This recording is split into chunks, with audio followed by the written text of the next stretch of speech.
เก่ามันมีสี่ขาสะดอก อื ว่า ม ก็เลยซื้อเก้าสี่มันเลยมาออกเก้าหาเพิ่นบ่เอาหัวมันเต้าหัวก็บ่เอาตะขาเนาะ โอ้งวดวังหันวันเถาะ มั่งหัน งวดวังหัน อืม นั่นล่ะ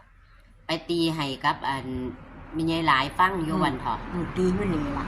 ตีอยู่นี่ มันเฮียนน่ะ อ๋อได้ ในเหมือนเงิน50 บาท อืมได้ซื้อน้ำเพิ่นซ้ำ ได้ซื้อน้ำมัน อืม แต่แม่นซื้อเก้าตอนนั้นซื้อเก้าหาได้สิได้มื้อนั้น อืม นี่หลายว่าเอ้ยไงเจ้าคือสู้เจ้าสิเข้าแล้วดิ จ้ะ บ่ว่าหาจ้าเต้านั่น หัน มี บ่ แต่ ว่า ว่า หา หัวหักขาสี่ขา อืม ซื้อหลายกูสิเอาเก้าสี่